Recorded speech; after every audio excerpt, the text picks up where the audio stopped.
Hello everyone, I'm Paul and this is problem 396, rotate function. This is a medium math problem, so next we will go step by step.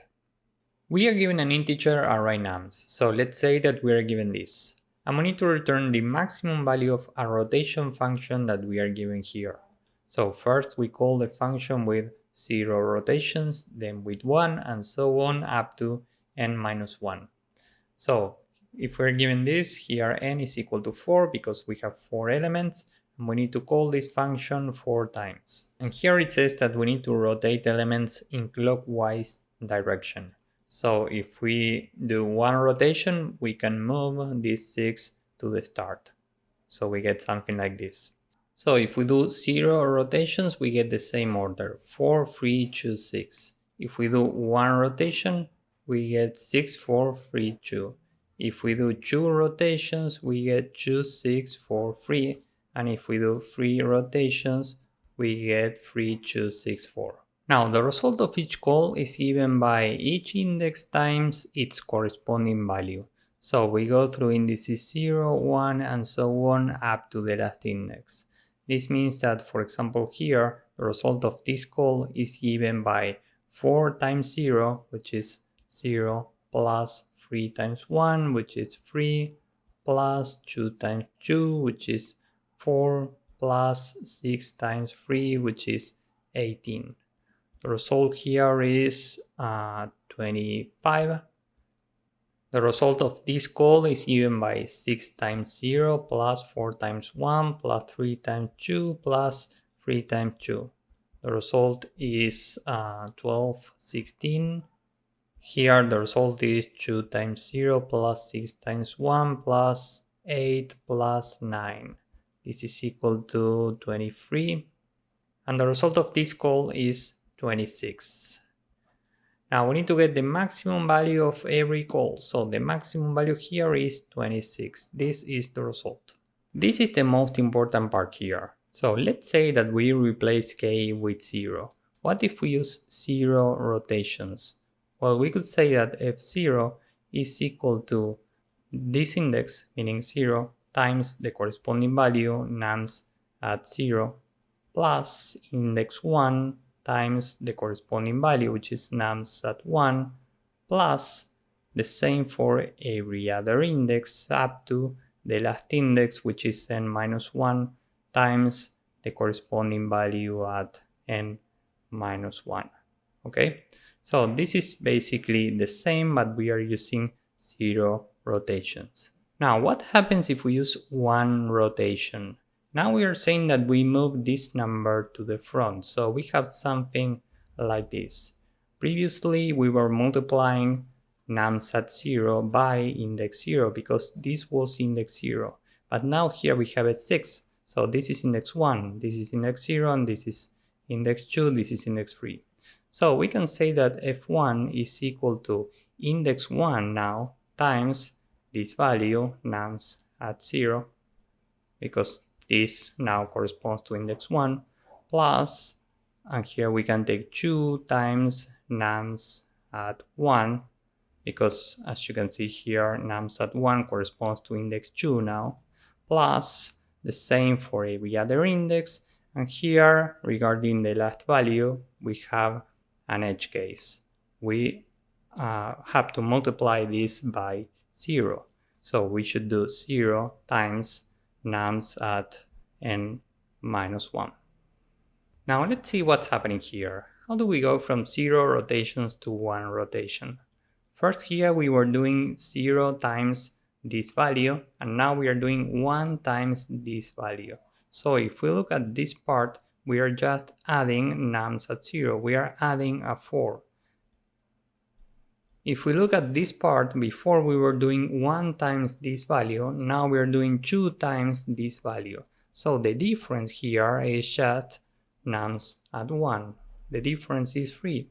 So we can do nums at 0 plus nums at 1 plus every other number in the array. And remember this edge case. We don't have to sum this number because the new index is 0 and 0 times anything is 0. So we can say that f1 is the previous accumulated result, meaning f0, plus the total sum of this array, which is 15 minus the number that we have to remove, because remember that here we take the total sum. So given that we have to remove this number, we subtract it here. And then we need to subtract the contribution of this last number in the previous scenario. Why? Well, because remember that we are taking the total result for this previous scenario. So we need to subtract the corresponding contribution, because now we need to do 0 times this last number. Okay, so we are taking the total 15 minus the number 6, and we need to subtract this contribution in this previous scenario. So this is the final formula. And now with this, we can build the result. What if we call f0? Well, we can just go through these elements one by one and take each index times its value. 0 times 4 is 0 plus 3 times 1 plus 2 times 2 plus 6 times 3. The result here is 25. So the result of f0 is 25. And we get this in big O of n time complexity. We have to go through these elements and that's it. Now, how do we get f1? Well, for this we have the formula. We can take the previous accumulated result, which is 25, and now we can go one by one. Remember what we do in f1. We remove this element from here and add it to the start. So we can go through these elements from right to left, starting from this one. First, we remove this element, so we can do 25 plus, and here we take the total, which was 15 minus the value for this element, 6, minus n minus 1 is 3. Here we have 4 elements, so this is 3 times this value 6.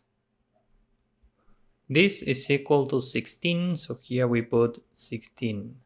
Next we are here. Remember that we go from right to left. So this is the next number. We take the previous accumulated number, which is 16 in this case, plus total, which was 15 minus the current number 2 minus the total amount of elements minus 1, this is equal to 3, times the current number 2.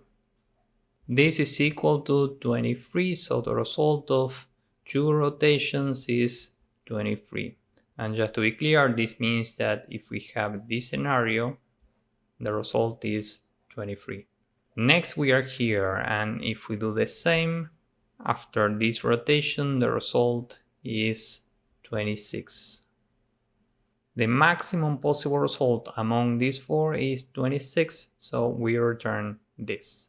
Time complexity here is big O of n.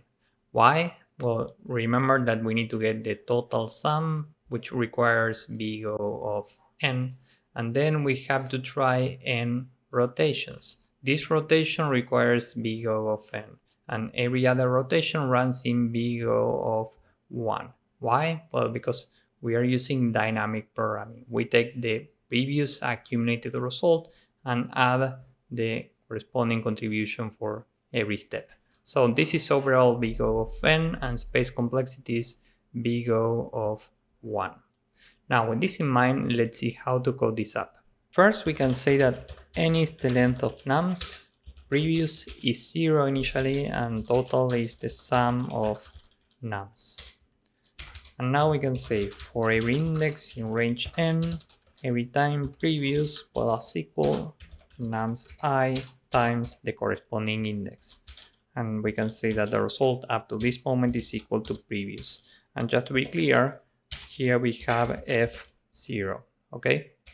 So now we need to compute every other result for every index in range, and here we go in reverse from n minus 1 up to 0 in steps of minus 1, and every time we say that previous is equal to previous plus, and remember the formula, we take total minus the current number nums I, and we need to subtract the contribution for this number in the previous scenario. So here we take minus n minus 1 times nums I, okay?